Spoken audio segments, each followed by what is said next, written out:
வணக்கம் நண்பர்களே, இனி வருகின்ற நாட்கள் அனைத்தும் முருகப்பெருமானின் நல்லால உங்களுடைய வேண்டுதல் பிரார்த்தனை எதுவாக இருந்தாலும் நிறைவேறட்டுங்க. இந்த ஆண்டிற்கான முதல் சந்திர கிரகணம் எந்த நாளில் நடக்க இருக்கு, இந்த நேரத்தின் போது என்ன மாதிரியான விஷயங்களை செய்யணும், குறிப்பாக பார்த்தீங்கன்னா கர்ப்பிணி பெண்கள் கிரகண நேரத்தில் இந்த ஒரு தவறை செய்திடாதீங்க. அதே போல் இந்த கிரகணத்தன்று பரிகாரம் செய்ய வேண்டிய நட்சத்திரக்காரர்கள் யார் யாருன்னு தெரிஞ்சுக்கலாங்க. சந்திர கிரகணத்தை பற்றி சில சுவாரஸ்யமான தகவல்களை தெரிஞ்சுக்கலாம் இந்த பதிவில். மேலும் நீங்கள் எப்போதாவது சூரிய கிரகணம் சந்திர கிரகணத்தை பார்த்தீங்கன்னா மறக்காமல் கமெண்ட் பண்ணுங்க. மேலும் இந்த நேரத்தில் ஓம் நமச்சிவாய் எனும் மந்திரத்தை 3 முறை பதிவிட்டு மனதார சிவனை பிரார்த்தனை செய்தால் நிச்சயம் உங்களுடைய வேண்டுதல் நிறைவேறுங்க. தனிப்பட்ட முறையில் உங்கள் ஜாதக ரீதியாக இருக்கக்கூடிய பிரச்சனைக்கு சரியான ஒரு பரிகாரத்தை பெற்றுக்கொள்ள நினைத்தீங்கன்னா வீடியோவில் பார்த்தீங்கன்னா டிஸ்கிரிப்ஷனில் ஃபோன் நம்பர் கொடுத்துருக்கோம். அந்த நம்பருக்கு கால் பண்ணி தெரிஞ்சுக்கலாம். வாங்க நண்பர்களே, வீடியோக்குள்ளே போகலாம். 2026ஆம் ஆண்டிற்கான முதல் சூரிய கிரகணம் பார்த்தீங்கன்னா பிப்ரவரி 17ஆம் தேதி நிகழ்ந்திருக்குங்க. இந்த பகுதி நேரம் சூரிய கிரகணமாக அமைந்துச்சு. இதனைத் தொடர்ந்து இந்த ஆண்டிற்கான சந்திர கிரகணம் நடைபெற இருக்குங்க. எப்போது எங்கெல்லாம் பார்க்கலான்னு முதல்ல நம்ம தெரிஞ்சுக்கலாங்க. சூரியனோ பூமியோ சந்திரனோ 3 கோள்களும் ஒரே நேர்கோட்டில் வரும். அதை தான் சந்திரன் பூமியை சுற்றும், பூமி சூரியனை சுற்றுங்க. அப்போது பார்த்தீங்கன்னா பூமி சூரியனுக்கும் சந்திரனுக்கும் நடுவில் வரும்போது பூமியினுடைய நிழல் பார்த்தீங்கன்னா சந்திரன் மேலே நிழல் விழுது. இதனால் பூமியில் நிழல் பகுதி போல தெரியுது, சந்திரனும் மறைக்கப்படுது. இந்த நிகழ்வை தான் சந்திர கிரகணம்னு சொல்வோம். அதன்படி இந்த சந்திர கிரகணத்தை பொறுத்தவரை 3 வகையாக சொல்லுவாங்க. முழு சந்திர கிரகணம், பகுதி சந்திர கிரகணம், அரை நிற சந்திர கிரகணமாக அமையுங்க. அந்த வகையில் பார்த்தீங்கன்னா இந்த ஆண்டு முதல் சந்திர கிரகணம் முழு சந்திர கிரகணமாக நிகழ இருக்கு. சூரியன் பூமி சந்திரனை ஒரே நோக்கத்தில் வர இருக்குங்க. பூமி சூரியனுக்கு சந்திரனுக்கு இடையில நகரும் போது சூரியனுடைய பார்த்தீங்கன்னா நேரடி ஒளியை தடுத்து அதனுடைய நிழல் பார்த்தீங்கன்னா சந்திரன் மீது படும்போது முழு சந்திர கிரகணம் நிகழ இருக்கும். இந்த ஆண்டு நடக்கக்கூடிய கிரகணமும் முழு சந்திர கிரகணம் தாங்க. இந்த பௌர்ணமி நாளில் மட்டுமே ஏற்படுங்க. அதன் காரணமாக தான் நிலா முழு வடிவத்தில் காட்சியளிக்க இருக்கு. ஆனால் ஒவ்வொரு பௌர்ணமியிலும் கிரகணம் வராது. குறிப்பாக 3 கோள்களும் துல்லியமாக பார்த்தீங்கன்னா ஒரே நேர்கோட்டில் வரணும். அப்போது தாங்க சூரிய ஒளி சந்திர மேற்பரப்பை தாக்குவதற்கு முன்பாகவே பூமியில் வளிமண்டலத்தின் வழியாக வளைந்து செல்வதால் சந்திரன் பெரும்பாலும் சிவப்பு நிறத்தில் தோன்றும். இதை நாம் பிளட் மூணுன்னு சொல்லலாம். இந்த ஆண்டு பார்த்திங்கன்னா மார்ச் 3ஆம் தேதி தாங்க 2026ஆம் ஆண்டிற்கான நிகழக்கூடிய முழு சந்திரகிரகணம் இருக்குது. இந்திய நேரப்படி இதை பார்த்திங்கன்னா மாலை 4:45 தொடங்குதுங்க இந்த கிரகண நேரம். முழு நிலவாக மாலை பார்த்திங்கன்னா 5:10 காட்சியளிக்க இருக்கு. மேலும் மாலை 5:40 முழு சந்திர கிரகணம் முடிவடைய இருக்குங்க. சூரிய அஸ்தமனத்துக்கு பிறகு கிழக்கு அடிவானத்தை சுற்றி இந்த இரத்த நிலவனுடைய சிறப்பான காட்சியை நம்ம பார்க்கலாம். சுமார் பார்த்தீங்கன்னா முழு நேர சூரிய கிரகணம் 58 நிமிடம் வரை நீடிக்க இருக்கு.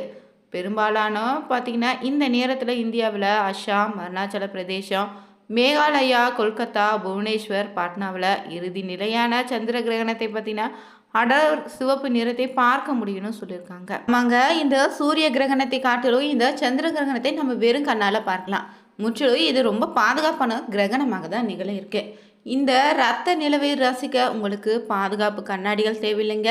தெளிவாக வேண்டுனா வேணால் தொலைநோக்கி இல்லைன்னா சிறிய தொலைநோக்கி பயன்படுத்தி இந்த நாளில் தவறாமல் நீங்கள் இந்த கிரகணத்தை கண்டு ரசிக்கலாங்க.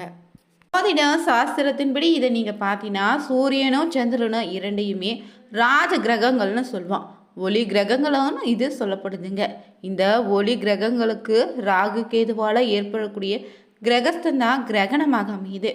கேது பகவானால் சந்திரனுக்கு வரக்கூடிய கிரகம்னா சந்திர கிரகணங்க. மார்ச் 3ஆம் தேதி தாங்க செவ்வாய்க்கிழமை நாளில் பிற்பகல் பார்த்தீங்கன்னா 3:20 தொடங்கி கிரகணம் ஆரம்பித்து இரவு 7:53 வரை கிரகணம் நடைபெறிருக்கு. இந்த காலகட்டத்தில் பொறுத்தவரை ஒவ்வொரு ராசிக்கும் பல மாற்றத்தை இந்த கிரகணம் ஏற்படுத்தி தர இருக்கு. அந்த வகையில் பூர நட்சத்திரத்தில் சந்திர கிரகணம் நடைபெறுவதால் சிம்ம ராசி கடக லக்னத்தில் கிரகணம் நடைபெறுதுங்க. பூர நட்சத்திரத்திற்கு இணையான ஒரு மற்ற நட்சத்திரக்காரர்களாக பார்த்திங்கன்னா பரணி, பூரடம் நட்சத்திரனருக்கு கிரகணம் பிடிக்குதுங்க.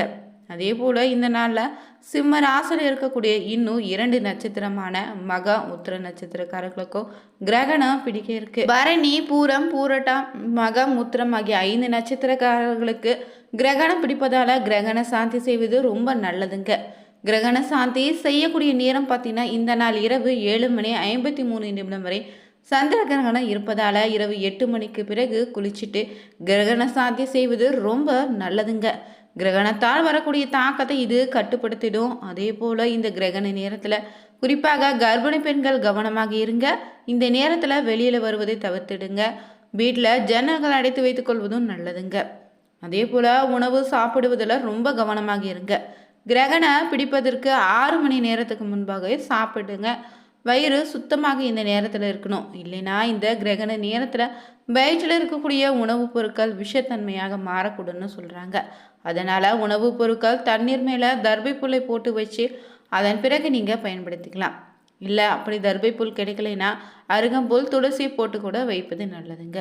கிரகண காலத்தில் பார்த்தீங்கன்னா இஷ்ட தெய்வத்தையும் குலதெய்வ மந்திரத்தை சொல்லிக்கொண்டே இருப்பது ரொம்ப நல்லது. உங்கள் பெயருக்குரிய கடவுளுடைய மந்திரத்தையும் சொல்வது இன்னும் சிறப்பான பலனை ஏற்படுத்தி தருங்க.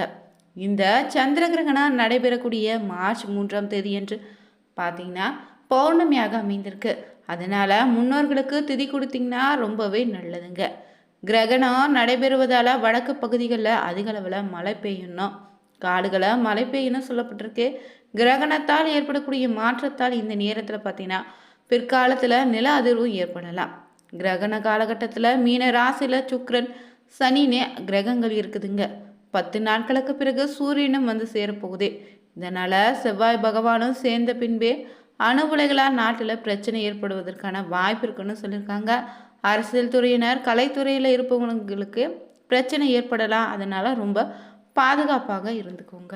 கிரகண நேரத்தில் பார்த்தீங்கன்னா கடவுளுடைய பெயரை உச்சரிப்பது ரொம்ப நல்லதுங்க. ஓம் நமச்சிவாயா இல்லைன்னா காயத்ரி மந்திரத்தை உச்சரித்தீங்கன்னா சிறப்பான பலன் உண்டு. இந்த நேரத்தில் கந்த சஷ்டி கவசம், லலிதா சகஸ்ரநாமம் பாராயணம் செய்வதும் நல்லதுங்க. மேலும் இந்த நேரத்தில் பார்த்தீங்கன்னா படிக்க இயலாதவங்க மந்திரங்களை கேட்பது சிறப்பான பலனை ஏற்படுத்தி தரும். அதே போல் கிரகண காலத்தில் கர்ப்பிணிகள் தங்களுடைய வயிற்றில் திருநீர் பூச வேண்டும்னு சொல்லுவாங்க. இது கருவை பாதுகாக்குன்னு நம்பப்படுதுங்க. மேலும் இதை செய்தாலே நிச்சயமாக எந்த ஆபத்தும் இல்லைன்னு சொல்லுவாங்க. கிரகணத்தால் ஏற்படக்கூடிய தோஷங்கள் இது குறைக்குங்க. கிரகண கதிர்கள் கருப்பையை பாதிக்காது என்பதால் ஜன்னல் கதவுகளை மூடிக்கொண்டு வீட்டுக்குள்ளே இருங்க. அதே போல் கர்ப்பிணி பெண்கள் இந்த நேரத்தில் கத்தி, கத்திரிக்கோல் இல்லைன்னா ஊசி போன்ற கூர்மையான பொருட்களை பயன்படுத்தாதீங்க. மேலும் திறந்த வெளியில் நின்று கிரகணத்தை பார்ப்பதை தவிர்த்திடுங்க. கிரகண காலத்தில் தூங்குவதையும் தவிர்க்கணும். இறை வழிபாடும் தியானம் செய்வது தான் ரொம்ப நல்லது.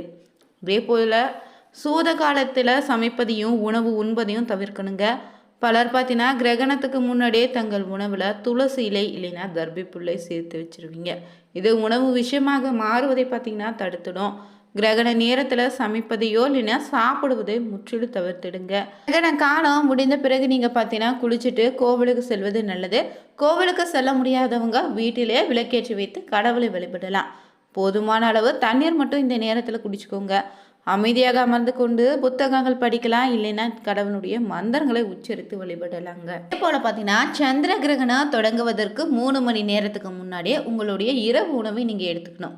பௌர்ணமி நாளே இந்த கிரகணம் ஏற்படுவதால் இந்த நாளில் இரவு பார்த்தீங்கன்னா ஆலய தரிசனமே செய்யாதீங்க. கிரகணம் முடிந்து அடுத்த நாள் காலையில் எழுந்து வீட்டை துடைத்து சுத்தம் செய்த பிறகு வீட்டில் இருக்கக்கூடிய பார்த்தீங்கன்னா அருகில் இருக்கக்கூடிய கோவிலுக்கு சென்று தீர்த்த வாங்கி வந்து வீடு முழுவதும் தெளித்த பிறகு தாங்க நீங்கள் பூஜையறிட சாமி படத்துக்கு முன்னாடி விளக்கேற்றி நீங்கள் பூஜையை செய்யலாம். பிறகு சமையலறைக்கு சென்று புதிதாக சமைத்து சாப்பிட வேண்டுங்க. இப்படி கிரகண நேரத்தில் செய்ய வேண்டும்னு நம்ம சாஸ்திரங்களையும் சொல்லப்பட்டிருக்கு.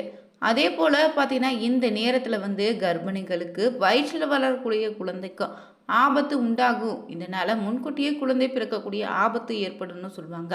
சிலர் இது எல்லாம் கட்டுக்கதைன்னு கூட சொல்லுவீங்க. கிரகணம் ஏற்படும் போது கர்ப்பிணிகள் பார்த்தீங்கன்னா வீட்டை விட்டு வெளியே வராமல் இருப்பது தொடர்ந்து பார்த்தீங்கன்னா நல்லதுங்க.